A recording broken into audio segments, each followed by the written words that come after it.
नमस्ते नमस्कार दोस्तों, आपका अपना YouTube channel the public platform पे स्वागत है। और आज हम क्लास 6 का सीबीएसई बोर्ड का मैथ देखने जा रहे हैं। पहला चैप्टर, जो कि पहला चैप्टर में पूर्णांक संख्या के बारे में पूछा गया है। क्वेश्चन दिया गया है कि पूर्णांक संख्या क्या होता है, कैसे निकालते हैं, इन सारी चीज़ों पे बात करेंगे इस वीडियो में। लास्ट तक बने रहें, A to Z समझ में आएगा। किंतु परंतु का कहीं क्वेश्चन मार्क नहीं छोड़ेंगे। A to Z समझा के जाएंगे। भले एक ही सिखाएंगे 1 घंटा में, लेकिन A to Z सिखा के जाएंगे। कहीं भी दूसरा वीडियो आपको देखना ना पड़े, कहीं से सीखना ना पड़े। इतनी सरल तरीका में, इतनी सरल भाषाओं में सिखाएंगे, आपका क्षेत्रीय भाषा में यूँ कहे तो। चलिए देखते हैं। हमने पहले से लिख रखा है डेट 25/9/2025, सब्जेक्ट मैथ। अब देखिए क्वेश्चन लिखे हैं, निम्नलिखित के बीच की सभी पूर्णांक संख्या निकालें।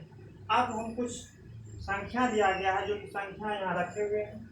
अब देखिए पूर्णांक संख्या होता क्या है, पूर्णांक संख्या किसे कहते हैं, इन सभी चीज़ों की छोटी पूर्णांक बड़ी पूर्णांक क्या होता है, कैसे समझेंगे कि ये पूर्णांक है या नहीं है। A to Z डिटेल बात करेंगे। आइए देखते हैं पूर्णांक संख्या कहते किसे हैं। सबसे बड़ी बात तो ये होता है, यूँ साधारण सी भाषा में कहे तो माइनस इंटीजर नंबर, माइनस से लेके प्लस इंटीजर नंबर को पूर्णांक संख्या कहते हैं या इंटीजर नंबर बोलते हैं। इंग्लिश में इंटीजर नंबर बोलते हैं और हिंदी में पूर्णांक संख्या कहते हैं। माइनस पूर्णांक से लेकर प्लस पूर्णांक, माइनस पूर्णांक क्या होता है, प्लस पूर्णांक क्या होता है, इन सभी चीज़ों पर बात करेंगे। माइनस पूर्णांक क्या होता है, माइनस हम कहाँ तक ले, 0 मान लीजिए। एगो यहाँ लाइन ड्रॉ पहले करने दीजिए,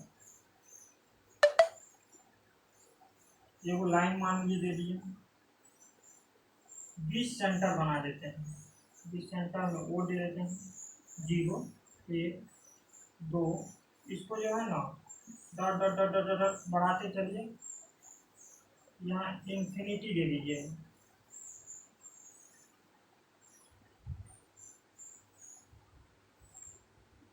-1 -2 -3 -4 डॉट डॉट डॉट यहाँ देंगे। अब देखिए कि माइनस इन्फिनिटी कहिएगा सर। अब ये माइनस इन्फिनिटी क्या होता है, माइनस इन्फिनिटी इसलिए कहना उचित माना जाता है कि माइनस आप किस काउंट नहीं करते हैं, कितना संख्या लाखों में है, करोड़ों में, संख्या इतना है कि आपका जिंदगी कम पड़ जाएगा गिनते गिनते, लेकिन संख्या कभी भी खत्म ही नहीं होगा। अंक जो है 0 से लेकर 9 तक है, लेकिन उसी को बनाते बनाते पुनरावृत्ति होता है, रिपीटेशन बार बार होता है। मान लीजिए 9 है, 2 9 लिख दिए तो 99 हो गया, 3 लिख दिए 999 हो गया। इसी तरह से बढ़ते रहता है। अब देखिए कि माइनस यानी कहीं अनंत तक जा सकता है, इधर भी अनंत तक, इधर भी अनंत तक, कहीं रास्ता का पते नहीं है, जिंदगी कम पड़ जाएगा आपको करते करते। लेकिन कहीं ना कहीं तो ओरिजिन पॉइंट होगा, मूल बिंदु होगा। तो मूल बिंदु जो होता है, ओरिजिन पॉइंट जो होता है, 0 होता है। अब 0 से प्लस की ओर बढ़ते जाइए, जहाँ तक 50 करोड़ 500 करोड़ 2000 करोड़ लिखते जाइए, जहाँ तक मन होता है। माइनस में भी अब मान लीजिए यहाँ हम समतल भूमि पे हैं, समतल भूमि पे है, समतल भूमि पे है तो ऊपर मेरा हाइट है। अब मान लीजिए कोई पिलर है, कोई पिलर को ऐसा तो नहीं है कि भूमि पे रख देते हैं बस और वहीं पे घर बनाना शुरू करते हैं। कुछ ना कुछ पिलर की मिट्टी में डालते हैं गाढ़ा करके कि मजबूती रहे। अब पूछेगा आपसे कि कोई पिलर का कितना हाइट है, क्या कहिएगा, समतल भूमि पर से कि पिलर का पूरा हाइट बताइएगा, गहराई तक जाना होगा। तो गहराई तक जाने के लिए इसीलिए हमने यहाँ माइनस का प्रयोग किया, गहराई तक जाने के लिए ही माइनस का प्रयोग करते हैं, गहराई को समझने के लिए साधारण सी भाषा में। इसीलिए हम कह सकते हैं पूर्णांक संख्या इंटीजर नंबर उनको कहेंगे जो माइनस इन्फिनिटी से लेकर प्लस इन्फिनिटी तक हो सकता है, उसमें कुछ भी आ सकता है। इसके अंदर अगर डिटेल में जाए तो मान लीजिए 0.1 0.001 कितना भी लिख सकते हैं, संख्या कम ही पड़ेगा, इसलिए संख्या को आप काउंट नहीं कर सकते हैं। अब कह रहा है कि इस -5 और +5 के बीच कितनी पूर्णांक संख्या है। पहले पूर्णांक संख्या समझ में आ गया कि -इंफिनिटी से +इंफिनिटी तक की संख्याओं को बीच की जितनी भी संख्या हो सब क्या होगा, पूर्णांक संख्या यानी इंटीजर नंबर। अब देखिए कह रहा है कि -5 और +5 की बीच की संख्या, बीच का पूछ रहा है। मान लीजिए यहाँ हम है, यहाँ कोई और एक व्यक्ति है। अब इस बीच में मान लीजिए यहाँ एक बिंदु दे दो, यहाँ मान लो यहाँ कोई बैठा हुआ है आर नाम का व्यक्ति, यहाँ मान लो सी नाम का व्यक्ति बैठा है। इस बीच में जो है, बीच में बीच वाला कुछ नाम दे दीजिए, एस दे दीजिए, टी दे दीजिए, पी दे दीजिए, सी दे दीजिए, सी तो है ये है, क्यू दे दीजिए, आर भी है, पी भी दिया गया है, ये दे दीजिए, कुछ भी दे दीजिए, एक्स वाई जो मन करे वो नाम रख दीजिए, यहाँ नहीं होगा। अब पूछेगा कि इन दोनों के बीच में आर नाम के व्यक्ति और सी नाम के व्यक्ति के बीच में कितने लोग बैठे हुए हैं। तो ना कि इनको गिनेंगे ना ही इनको गिनेंगे, दोनों को छोड़ देना है, दोनों को छोड़ देना है। बीच वाली जितनी संख्या होगा, जितना व्यक्ति बैठा हुआ है सभी को लिख देना है।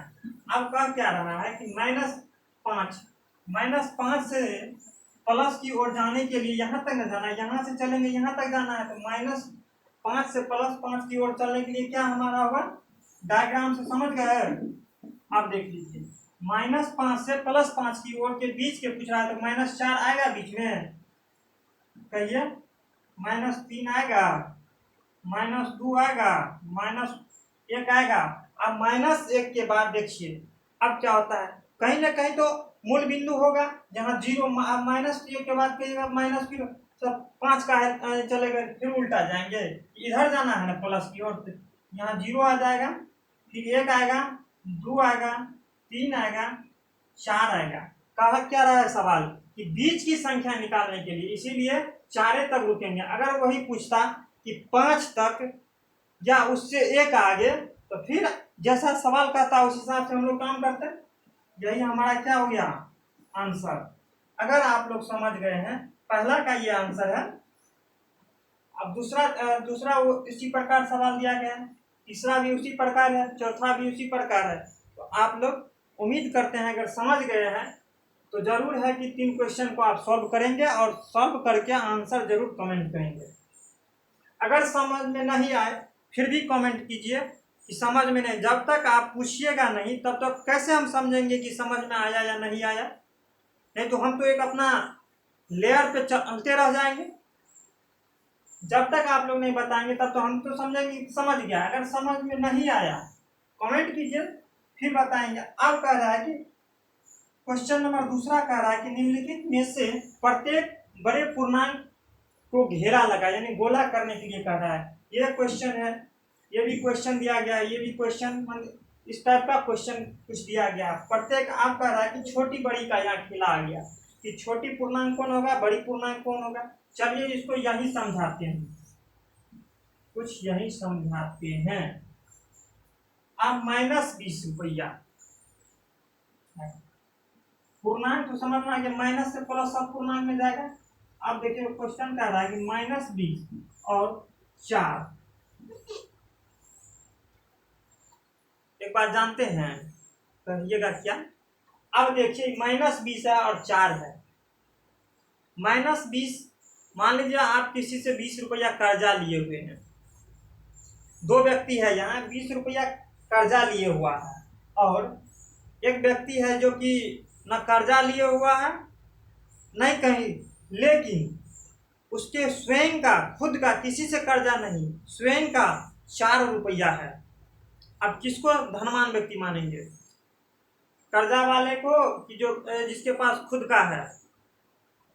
दीजिए जवाब, कहिएगा सर जिसके पास खुद का है। अगर मान लीजिए आज 20 रुपया लिया है, कल तो 20 रुपया इसको पहले लौटाना होगा, तब तो इसके पास खुद का होगा। इसीलिए बड़ी इंटीजर पूछे तो ये हो जाएगा 4। बड़ी इंटीजर नंबर बड़ी पूर्णांक पूछेगा तो ये 4 हो जाएगा। इसी तरह से अब देखिए अगर वो बन गया, किसमें फंसिएगा, इसमें फंसिएगा, इसका भी बता देते हैं। 2 का बी नंबर क्वेश्चन देखिए, कह रहा है कि -15 और -8 में कौन है। अब इसमें पूछ रहा है बड़ी कौन है। मान लीजिए वही बात फिर से, 2 व्यक्ति है, कोई 8 रुपया कर्जा लिए हुआ है, कोई 15 रुपया कर्जा लिए हुआ है। कौन ज्यादा कर्जा में है, कौन ज्यादा कर्जा में है, तो 15 रुपया वाला ज्यादा कर्जा में होगा, 8 रुपया वाला कम कर्जा में। तो कम यहाँ ना, यहाँ उल्टा कॉन्सेप्ट लगता है, रिवर्स कॉन्सेप्ट लगाना है कि 5, मान लीजिए कमाएगा 15 रुपया, किसी पे कर्जा है तो 15 रुपया लौटाना होगा, किसी को 8 रुपया लौटाना होगा, किसी को 8 रुपया लौटाना है, किसी को 15 रुपया लौटाना होगा। तो 15 रुपया वाला धनमान मानेंगे कि 8 रुपया वाला, 15 रुपया वाला, गलत कॉन्सेप्ट है। 15 रुपया मान लीजिए, ठीक है 15 रुपया। आप मान लीजिए ज्यादा मेहनत कीजिएगा, पहले उसको ज्यादा मेहनत करके 15 रुपया, जब कोई 8 रुपया देगा, अगर वो भी व्यक्ति आप ही के रेशियो से मेहनत करने लगे, तो क्या आपके जब आप 15 रुपया दीजिएगा तब तक तो उसके पास 7 रुपया प्लस में आ जाएगा। 7 रुपया एक्स्ट्रा, 8 रुपया ना कर्जा इसको देना होगा, 8 रुपया तो फिर भी आपसे प्लस में है। इसीलिए यहाँ -8 बड़ा होगा। अगर इस तरह से समझ गए हैं, C, D, E, F सभी का आंसर जरूर कमेंट करेंगे। अगर वीडियो अच्छा लगे लाइक शेयर सब्सक्राइब जरूर कीजिएगा। बाद बाकी जय हिंद जय भारत।